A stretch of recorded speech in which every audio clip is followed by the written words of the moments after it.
through happy coincidence, one of the team here at BestAgent is considering selling her house if she can get the kind of price that would appear to be possible in the current marketplace.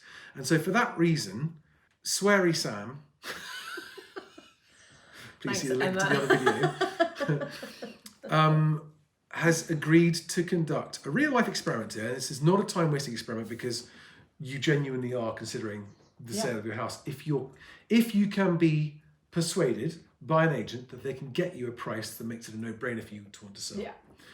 You don't need to buy anything right now, but you're planning to likely be buying in the not too distant future. Correct. And therefore selling your property, crystallizing your gains on the price increases and having that money in the bank ready for when you're ready to buy your next property makes a lot of sense if you can get a fantastic price for it. Correct, yeah. Right. So as I have always been saying, almost everyone ends up selling for less than they could get and over a longer period of time, unless you find the best agent. And let me define what a best agent is. A best agent is one of those rare agents, and I'm sorry, agents, it is rare, and I'm qualified to say this because I've been working with agents longer than anyone else with this specific idea in mind. We've got to find that rare agent that understands that their job is not just selling your home, but maximizing the value of it. Let's just remind ourselves, there's what your house is worth, and then there's what your agent gets you for it. Yeah. And bad agent, average agent, good agent, best agent in terms of value they get, right? So we're now Monday. On Wednesday last week, you sent out an email to 18 residential agents, all of whom cover where you live.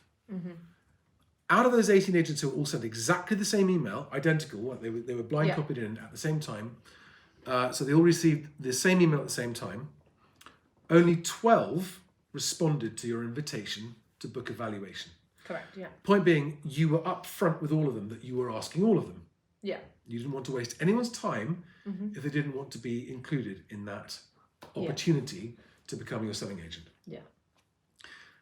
Fact, out of 18, only 12 responded. Correct, yeah. So 6 agents, and you verified the email addresses before you sent it. Yeah. So 6 agents received the email and for whatever reason haven't responded. They either chose not to respond, or they didn't like the terms that you outlined, or they just, it fell through the cracks and they didn't respond. For whatever reason, 6 didn't respond. So 1 in 3 agents that were invited to evaluation have not even responded. Yeah.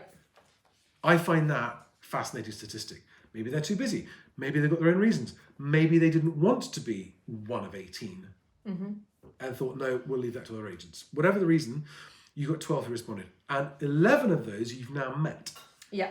Yeah. So So 11 of them, you invited them to valuations the following day, the Thursday and the Friday, Thursday afternoon, Friday morning. Correct, yeah. You had 6 on the Thursday afternoon, back to back, and you had 5 more on the Friday morning. So you did 11 valuations in 24 hours. Yes.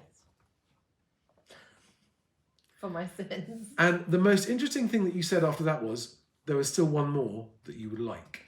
Well, so, I think what I actually said was, I will still have, even after 11 valuations, I'm still, because they were all so different, I'm still intrigued and fascinated to see what number 12 has to say. Right. I want to uncover every stone. I want to see what everybody has to offer. I thought after seeing 11 agents, I'd just be like, yeah, same thing, again. Every single one had something just slightly different. So a slightly different style proposition. I wasn't there. No. You were there on your own. But we talked after Thursday's appointment. We talked on video call. And on Friday, I came around and saw you after the last agent left. The biggest takeaways were that on Thursday evening, after you met the first 6 agents, you said to me, oh, they were all really nice. I'd be happy to go with any of those. Yeah. I'd be happy to go with any of those. Less than 24 hours later, Yeah. So you had completely changed your tune and said, I now wouldn't consider any of the ones from yesterday because the ones from today, Friday, not all, but most of them, or you found 3 that stood out from the others. Yeah. So out of 11, 3 stood out. And I think I'm right in saying that means the other 9 or 8 are frankly not in the running anymore. No. Okay, so you've now got a shortlist of 3 agents. Started with 18, you've got down to 3. But that is after having considered all 18. It actually started with 19, but the 19th never answered the phone and never phoned me back. So they didn't even get the email. Okay. But the 3 that you've got are the 3 that you've shortlisted having considered everybody. Yes. Yeah. Having invited everybody, considered the ones who responded, because why would you consider the ones who didn't respond? You wouldn't. Yeah. Right? And you were, apart from one, I think you said on the Friday, which was just an automatic no, based on his attitude as he entered the house, they were all nice. You liked them all. Yeah. You felt comfortable with them all. Yeah. One of the key points actually that I said, so on the Thursday afternoon, I said I would be happy. They were all really nice and I'd be happy for any of them to sell my house. Then Friday, might have been a different way I asked the questions, but Friday, the agents just, after the first one, I just thought to myself, I've now, it sounds cheesy, but I found my best agent. There was just something that I was like, I really believed that agent, that they could get me the price that I wanted and that she really, really understood what I was after, which I made it clear to all of them in my email and when I met them, because we kind of skipped the pitching stage and it got straight to me being really, really honest, which is what you said, crystallizing on the profit. I don't need to sell. I'm here for silly money or not at all. And that's not just being greedy, that's just the position of... It's improving your prospects for your next home. It's looking to improve your life like anyone would do. Yeah. Your current mortgage provider has an online home price index. Yeah. And that was 231,800. Yes? Yeah, 231,800.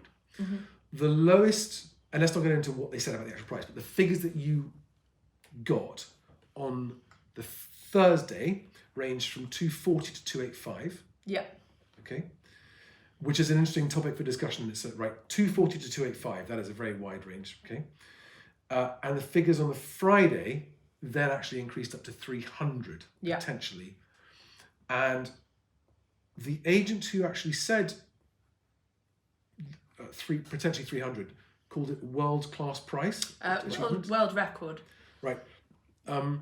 And explained the approach they would go to achieve that price. Yeah, so her demonstration was she did a triangle and she said you have your low price for your house, you have your correct price, and at the top of the triangle you have the world record price. Yeah.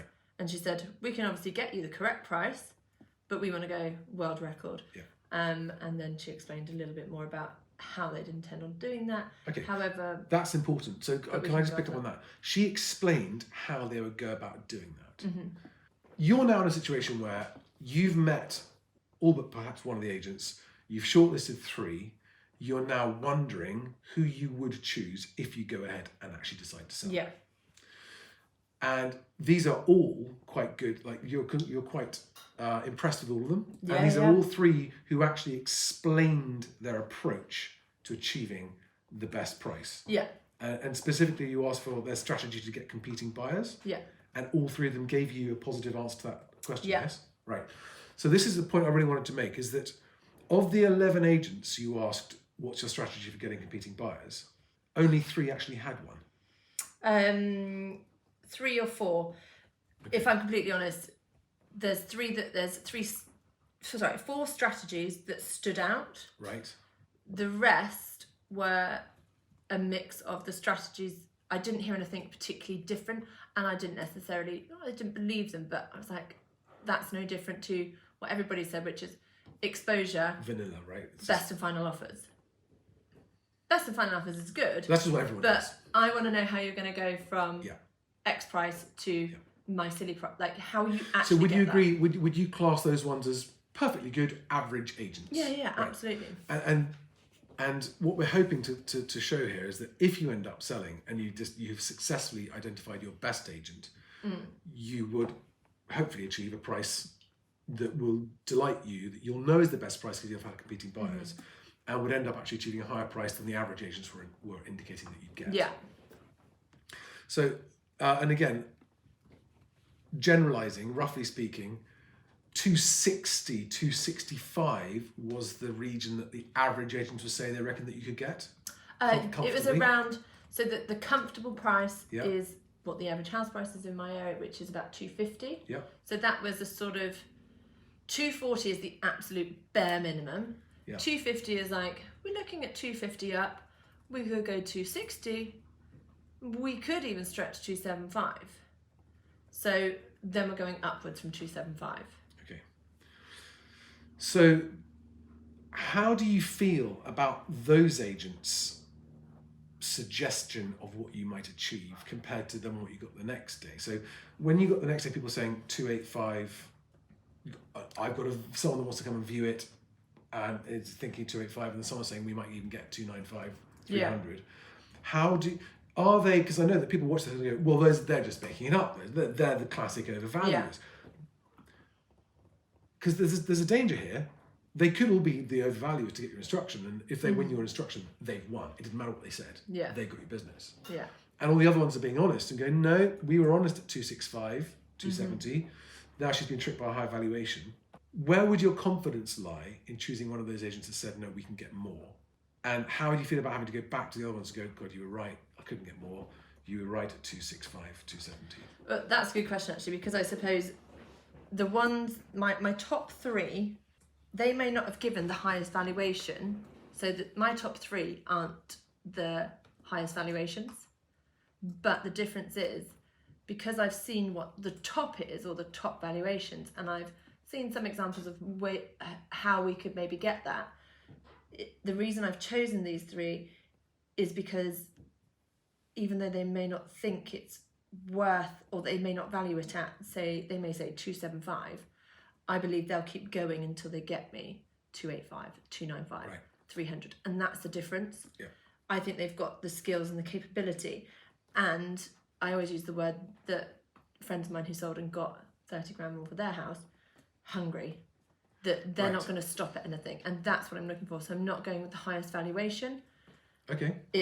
Wait, so that's really an interesting point. So what you're saying is that the one with the highest valuation is not one of your three shortlisted ones? No. Okay. Right. Nor the second highest valuation. Okay. It is the ones who came across as the hungriest, the ones who you think will work the hardest about actually finding competing buyers. And believable strategy. A believable strategy, okay. Yeah, because there's plenty of strategies, or what they say is strategy. And actually, the question that I ask, which is, what is your strategy to get me the best price? Lots of people don't actually, and I think on reflection, when I think back, and that's what I struggled with on the Thursdays, I was like, they never actually answered it. Right. Because they don't have one, Sam. This is my point. Most agents believe their job to be achieving a sale at a satisfactory price. Job done. And that is as high as they aim. They never set out to really maximize the price. Frankly, their fees aren't high enough to justify the extra work that it would take to do that. Yeah. So does it require more skill and more effort and more time to achieve that very best price? Of course it does, which is why you should avoid low fee agents. Do those agents who have an actual strategy, a believable strategy, right? A credible strategy for getting the highest price, charge the lowest fees? Were any of those ones that said, by the way, we do it for less? No. Right. They were the higher fees. Yeah. And okay. So the point I want to wrap up here, and it's going to be really interesting to see the next step of this is going to be right. How are we going to decide between the three? Most agents think that their job is just to achieve you a sale at a price you're happy with. Yeah. That is the mediocre bar that they set for themselves and their clients. And those agents, and forgive me, because I know it's a lot of you, and you all have an incredibly difficult job, and this is not a criticism, it is an observation. It never enters those agents' mind. Hey, if they happen to find competing buyers for a property, happy days, great. They're going to make a quick sale. And that does happen for some of them, but more by accident than by design.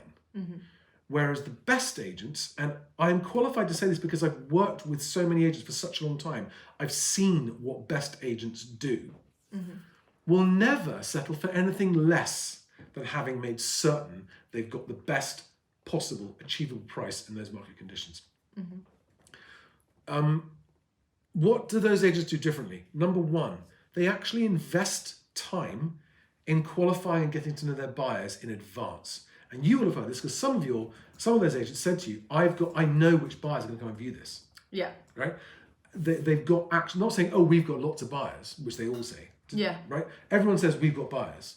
Yeah, I mean, that's a whole different video, and that's an interesting point. But yeah, I've got loads. I've got 200 applicants. Right. Yeah. And then someone go, I know I've got 2 buyers I'm going to call. But yeah, one's like, here's this one. I even got names, not full. Just first names. But hey, Dave, Joe. Anyone can say, I've got lots of buyers. Very few agents say, I know which buyers I'm calling. Yeah. Now, those agents have invested time. And this is why they deserve a higher fee. Because they will get you a better result. The conclusion I want to draw in this video, that am I right in saying this is what you've realised? Most agents, for whatever reason, aren't setting out to find the best price you're probably going to achieve. They're just setting out to achieve your sale that you're happy with. Yeah. And you know, a lot of people go, that's nice, I'll go with that. Yeah. And they're losing money. They're losing out. Some agents, in this case, 3 out of 11, right? So 3 out of the 18 you chart. So 3 out of 18 is 1 in 6, okay? Have actually demonstrated a credible, explained strategy as to how they will achieve a higher price, whatever that might be. So to wrap this up, if you're an agent watching this, I urge you to consider whether you're an agent that's actually getting the very best achievable price for your clients' properties, or whether you're just achieving a price that they're happy with and they don't know any better. And what you might be able to do to improve that offering to your clients, and in doing so, get higher fees for your business. If you're a mover watching this, please understand that unless you make it your mission to identify the agent or agents, and I'm talking about the individuals here, not the company, who have a strategy that they can set out for you as to exactly how they're going to maximize the value of your home, you'll end up getting an average price. And at national average property prices, which currently are £250,000, you're talking about the difference between 235 grand versus 265 grand. You're talking about £25,000 to £30,000 difference in the result based on your choice of agent. So if you don't want to be 25,000 quid worse off than you could be, do not take shortcuts when choosing your agent. You've got to look under every stone. That's the point we're trying to make here. And that's what BestAgent does. So go to bestagent.co.uk if you're selling a house and take the first step in avoiding the pitfall of an average nice agent. Yeah. Yeah, that's what we've learned here, is I've got 11 lovely agents that all of these agents, I have no doubt, could sell my house. And that's the really important bit. So not everybody would have 11 valuations. I've had 11 valuations. I'm certain that all of them can sell my house. How does that help me? Great, you can all sell my house. I don't want my house just to sell. Anyone can undersell a house. Now, last point. So now you've been through this exercise, what's your reaction to the general advice given by people like Phil, funny face, what's his name? Phil Spencer. About start by picking 3 agents.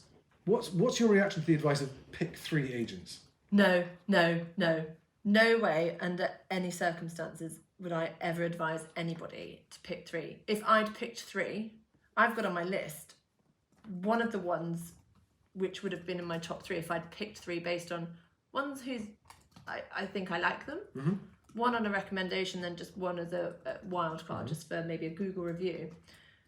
One of my 3 didn't respond to my email, and my email was me stating what I was looking for, unashamedly, just this is what I want.